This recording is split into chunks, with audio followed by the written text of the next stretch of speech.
Halo semuanya, di video kali ini kita akan ngobrolin satu sektor yang berpeluang beggar ya di tahun 2023, bahkan sampai tahun politik di 2024. Dan tenang aja, di video ini gue akan jelasin analisa fundamental dan teknikalnya ya, jadi teman-teman nggak akan bingung dan akan jelas ya kenapa reason gue milih sektor ini.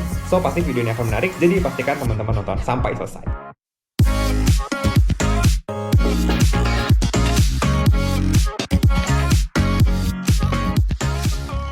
Dan ya, gue akan buka dengan slide ini. Ya, yang pertama ada berita dari Antara News. Pengamat, proyek IKN jadi magnet yang perlu dioptimalkan. Lalu ada berita lagi dari CNBC Indonesia. Waskita Karya ikut tender IKN, baru dapat 2, total 2,38 triliun. Oke, kita lanjut. Terus ada berita juga dari Kontan ya. Judulnya, proyek IKN akan berdampak positif ke industri semen. Ya, lalu dari Bisnis Tempo, Ketua Satgas sebut proyek pembangunan IKN sudah dimulai. Apa saja? Oke, ini yang kedua. Lalu yang ketiga, proyek IKN dimulai, bisnis properti di Samarinda diproyeksi cerah. Lalu yang terakhir ada berita dari Liputan 6, judulnya menimbang saham emiten konstruksi plat merah di tengah proyek IKN. Dan dari 3 slide ini, dan dari 6 berita yang gue tampilin, harusnya teman-teman udah tahu ya, kira-kira sektor apa yang akan kita bahas di sini. Dan ya, bener banget, sektornya adalah sektor konstruksi dan properti. Ya kayak tadi beritanya, ya ada yang ngebahas tentang kontraktornya ya, konstruksinya, terus ada juga yang bahas tentang propertinya. Dan memang belakangan ini lagi banyak banget ya dibahas di berita, di media-media tentang proyek pembangunan IKN ya, yang udah mulai berjalan, udah tender, dan pemenang-pemenangnya tuh udah ada. Ini bisa jadi peluang yang sangat menarik ya, karena proyek IKN ini adalah salah satu mega proyek ya, salah satu proyek terbesar sepanjang sejarah di Indonesia, dan pastinya itu akan berdampak ke emiten konstruksi yang mengerjakan, yang membangun, dan juga emiten properti, pastinya yang punya tanah di sana, yang nantinya akan jadi ibu kota ya. So, emiten properti yang punya tanah di sana itu bisa cuan cukup banyak ya, karena gue yakin harga tanahnya akan terapresiasi. Itu tanahnya aja ya, belum termasuk huniannya, belum termasuk nanti kalau udah jadi kota besar itu harganya bisa berlipat-lipat jadi berapa kali. Menurut gue ini bisa jadi salah satu katalis ya, penggerak yang bikin dua sektor ini turn around dan jadi balik cuan kotos-kotos. Oke, kita akan lanjut bahas. Yang pertama, kita sama-sama tahu di sektor konstruksi ini ada 2 pembagian ya. Yang pertama adalah BUMN, Adikarya ya, tikernya Adi, terus ada PTPP ya, ada WSKT, dan juga ada Wika, Wijaya Karya. Tapi di sini gue tulis dan lain-lain ya, karena ada lagi selain ini yaitu anak usahanya kayak Weton ya, WG, Pepro ya, WSBP, terus ada Adi juga, ada Adi Komuter ya, ADCP, dan lain-lain lah pokoknya. Tapi gue mau highlight 4 big caps BUMN dan juga yang swasta yang nggak kalah menarik ya menurut gue, walaupun proyek IKN itu akan dikerjakan oleh kontraktor BUMN ya pastinya karena itu pemerintah, tapi menurut gue tidak menutup kemungkinan akan ada kerjaan yang disubkonkan ke kontraktor swasta. Ya kayak yang teman-teman tahu juga ya, Jekon Akset ini harga sahamnya udah naik cukup tinggi karena kita tahu Jekon ini dapat menang juga ya, ada bagian di proyek IKN ya, nggak menutup mungkin nanti ACST juga bisa mungkin dapat ya. Dan menurut gua kalau untuk konstruksi yang swasta itu karena market cap-nya lebih kecil pasti akan bergerak lebih volatile. Jadi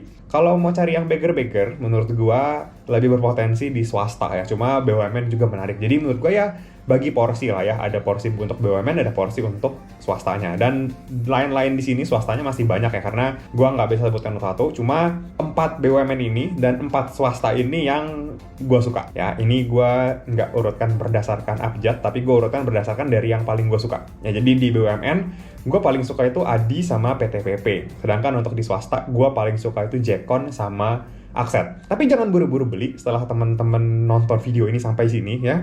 Teman-teman harus lihat dulu analisanya sampai ke belakang-belakang. Oke, kita lanjut. Nah, tadi kan gue bilang ya, gue suka sama Adi, terus pasti muncul pertanyaan, kenapa sih gue suka sama Adi? Oke, gue akan jelasin secara ya poin besarnya aja, overview-nya aja. Nanti teman-teman bisa search sendiri ya dan cari info lebih dalam. Oke, pertama, gue cukup suka Adi dan sektor konstruksi terutama karena ketika cycle-nya itu jalan ya, ketika satu sektor ini benar-benar firm jalan, itu naiknya bisa kayak berkali-kali lipat gitu ya. Kayak contohnya nih ya, di tahun 2008-2009 ya, saham-saham konstruksi salah satunya Adi ini rally ya, bahkan Adi ini naik 2000% lebih. Gue ulangin, 20 kali lipat lebih.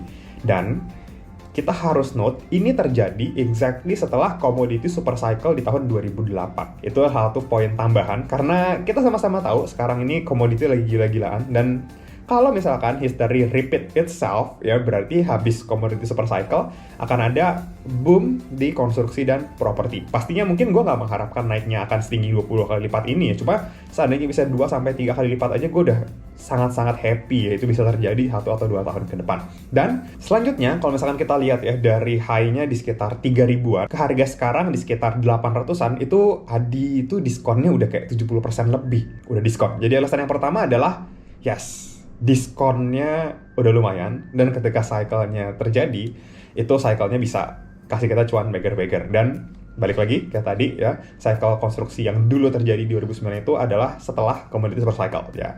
Sekarang commodity super cycle nanti oke, mudah-mudahan. Lanjut. Yang kedua, kenapa ADI masih soal diskon? Yes, betul. Karena kalau misalkan kita bandingkan ya secara valuasi dari 4 kontraktor BUMN yang tadi, paling murah itu ada di Adikarya. Ya, dan gua menilai valuasi itu pakai price to book value ya. Di antara keempatnya, yang paling murah itu adalah ADI. Ya, masih soal diskon. ADI paling murah. Kedua, yang termurah itu PTPP. Lalu yang ketiga itu Wika. Dan yang keempat yang paling mahal adalah WSKT. Lalu alasan yang ketiga adalah karena by technical kita bisa lihat sama-sama di sini ADI ini sudah ada mulai pola reversal yang terjadi di bawah. Ada 2 swing yang relatif sama ya, so gue consider ini sebagai double bottom dengan target kalau misalkan nanti dia confirm breakout di atas 820 sampai 840, menurut gue akan berpotensi untuk sampai ke 1050-an ya, itu target pertama. Lalu target keduanya di 1220, itu target jangka menengahnya ya. Ntar di 1220 ya kita lihat lagi, kalau misalkan nanti dia ternyata berhasil breakout, menurut gue ini bisa mungkin ke angka 1800-an, itu target jangka panjangnya ya. Jadi dari 800 ke 1800 kan itu kurang lebih udah kayak 200% lebih. Nah ini yang gue bilang potensi beggar. Gue cukup suka nih yang kayak gini, udah turun jauh terus tiba-tiba di bawah bikin pola reversal. Biasanya kayak gini-gini yang bisa ngasih kita cuan banyak. Oke, ini reason yang kedua. Kita lihat reason lagi yang selanjutnya, yaitu adalah adanya corporate action ya yang akan diadakan oleh ADI, right issue, yang beritanya juga teman-teman sebenarnya udah bisa cari tahu ya karena udah ada keterbukaan informasinya. Tapi gua akan kasih conclusion-nya aja di sini. Jadi right issue-nya si ADI ini akan dilakukan pada Oktober 2022. Ya mungkin ngaret-ngaret dikit Oktober November ya, akhir tahun 2022. Dan di sini bisa jelas ya teman-teman baca, tujuannya dari right issue ini adalah untuk memperkuat struktur permodalan ADI dan mempercepat pembangunan proyek strategis nasional.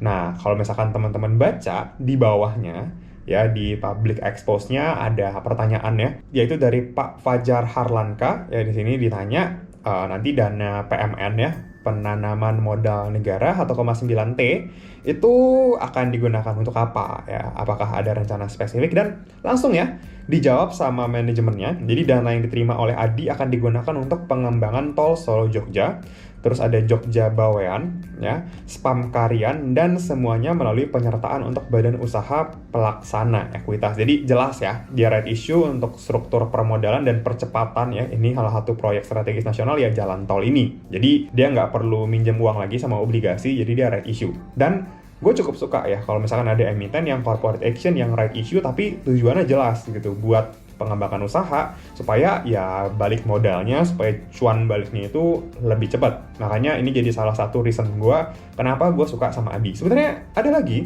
ya selain ADI yang akan right issue, yaitu Waskita. Cuma ya by valuasi Waskita cukup tinggi ya, 1,5 kali book value. Ini alasan yang ketiga. Lanjut. Selanjutnya di sini yang gue menarik juga lihat adalah jumlah kontrak yang diterima oleh ADI. Ya, di sini manajemen sudah memaparkan bahwa ADI di tahun 2022 itu dapat kontrak yang 2 kali lipat lebih gede dibanding tahun 2021. Di tahun 2021 ADI itu cuma dapat sekitar 7 triliunan. Sedangkan per Juli tahun ini udah dapat 15,9 triliun. Ya walaupun ini cuma kontrak, nanti cuannya belum tentu 2 kali lipat juga, cuma at least menurut gua ini udah jadi salah satu signal kalau misalkan pemerintah udah ngegenjot lagi nih pembangunan. Dan pastinya ya kontraktor-kontraktor pemerintah kayak Adi gini yang akan dikasih proyeknya. Ini alasan selanjutnya, kontraknya menjanjikan untuk di tahun ini. Mudah-mudahan sih bisa terrealisasi ya, bukan cuma kontrak yang gede tapi cuannya juga nanti di akhir tahun bisa gede. Oke, kita lanjut. Alasan yang berikutnya masih seputar kontrak yang Adi saat ini sedang kerjakan. Kalau tadi kan kontrak yang mungkin masih akan berjalan beberapa bulan ke depan, cuma ini yang udah jalan, ada 174 ongoing project. Terus yang gue suka adalah si Adi ini kan ngerjain MRT ya. Dan MRT ini di Jakarta nilainya besar juga nih ya. Untuk Adi aja, dia udah 4,2 triliun sendiri. Entah ya, kalau misalkan kayak transportasi yang futuristik, itu entah kenapa pemerintah kayak ngasih ke Adi. Kayak Adi, itu kan ADCP ada ya, Adi Commuter Properties, terus sekarang dia disuruh bikin MRT.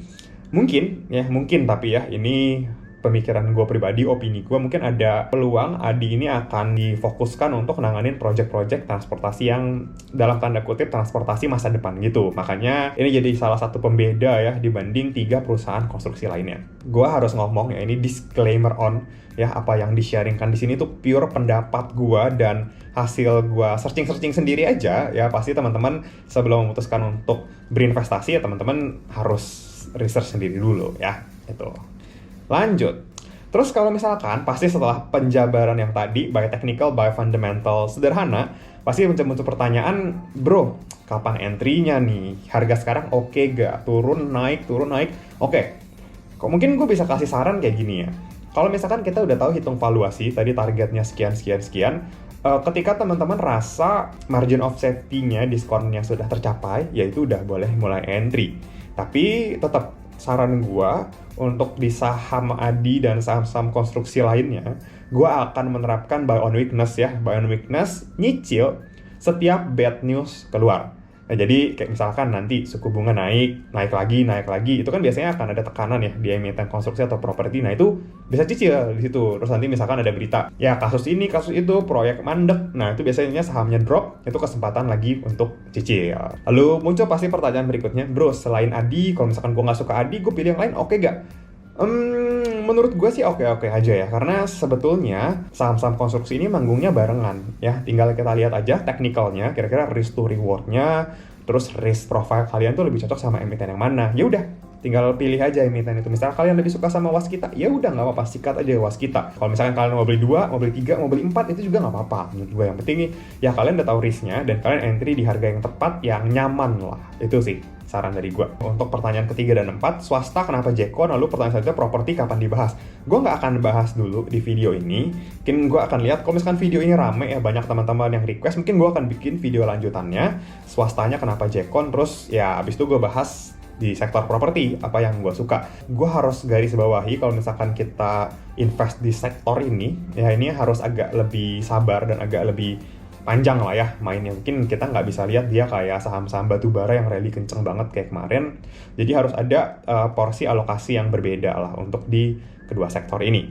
Ya pasti kalian harus research lebih dalam ya untuk cari tahu, dan pastikan ketika kalian nanti milih emiten dan milih momen yang untuk entry gitu ya, pastiin kalian sudah yakin dan kalian udah percaya lah sama emiten itu. Karena menurut gue untuk hold saham beggar itu perlu conviction yang cukup besar, dan itu bisa didapat kalau misalkan kalian analisa sendiri. Jadi ya silahkan dianalisa sendiri. Kalau misalkan nanti mau ada pertanyaan, boleh silahkan DM aja ke Instagram @diskusi.investasi. Nanti akan gue langsung jawab ya di sana.